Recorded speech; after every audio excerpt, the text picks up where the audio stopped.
ஐ mister சீமான் சாட்டை துரைமுருகன். ஓ, சண்டைக்கு வாங்கன்ற மாதிரி இப்போ போர் ஸ்டார்ட் பண்ணியிருக்காங்க. இப்போ அவர் வந்து பக்கத்து நாட்டு அதிபர். இப்போ நம்ம தாவேகா கட்சிக்கிட்ட வந்து ஒரு போருக்கு வந்து இப்போது தூது அனுப்பியிருக்கிறார். தேசியமா சினிமாவா ரெண்டுத்துக்கும் தான் போகிறாமே. அப்போ இவங்க வந்து ஆட்சியாளர்களை கேள்வி கேட்க வரல. புதுசாக கட்சி ஆரம்பிச்சுக்கிறவங்கக்கிட்ட வந்து இவங்களுடைய வீரத்தெல்லாம் காட்டுவாங்க. ஏற்கனவே தான் நீங்கள் காட்டி தான் ஒன்றும் ஆகலையே. கட்சி ஆரம்பிக்கிறதுக்கு முன்னாடியே எலெக்ஷனை கண்டென்ட் பண்ணி 130 இடத்துக்கு மேலே அவரோட ஃபோட்டோவை மட்டுமே காட்டி நாங்கள் ஜெயிச்சிருக்கிறோம். 10 வருஷமாக மேடை போட்டு கத்திக்கிட்டே தான் இருக்க.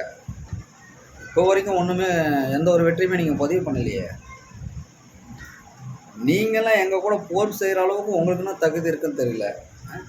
சரி, ஓகே, என்ன பண்ணுவீங்க, அது உங்களோட அசைன்மெண்ட்டு. இப்போ உங்களுக்கு கொடுத்துருக்க அசைன்மெண்ட்டு இப்போ தாவேக்கா கூட நீங்கள் போர் பண்ணணும். போர் பண்ணுறதுன்னு முடிவு பண்ணிட்டீங்க. அப்போ நாங்கள் எப்படி வாள் கத்தி கித்தலாம் எடுத்துன்னு வரணுமா, இல்லை இடத்த நீங்களே சொல்லிடுவீங்களா?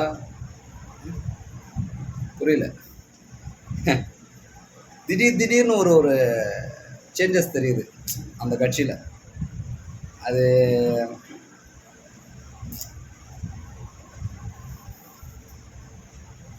இதுக்கப்புறம் வார் தான்.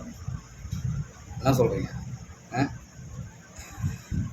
எப்படிலாம் மாறுறாங்க, எப்படிலாம் பேசுகிறாங்க, என்ன இது? இப்போது தாவேக்கா அவங்க ஏதாவது விமர்சனம் பண்ணியிருக்கு, அவங்கள வந்து ரொம்ப தாக்கி நாங்கள் வந்து ஒரு பதிவை போட்டிருக்கோம் அப்படின்னா பரவாயில்ல, பேசுறதுல ஒரு ரைட்ஸ் இருக்குது.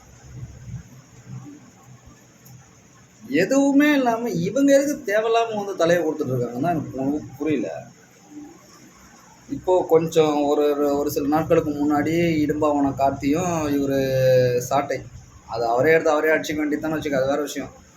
இவங்கெல்லாம் இப்போ வந்து ஏதோ பெருசாக பில்டப் பண்ணி மாநாட்டில் கொள்கை இல்லை, கோட்பாடு இல்லை, சித்தாந்தம் இல்லைன்னு பேசுனாங்க. ஏன் பேசுனாலும் அவங்களுக்கே தெரியல.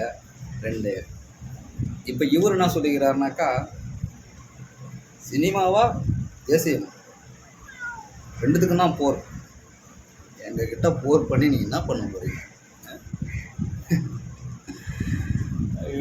எனக்கு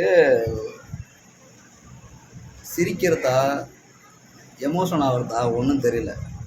ஏன்னா போர் பண்ணுறதுன்னு முடிவு பண்ணிட்டீங்க,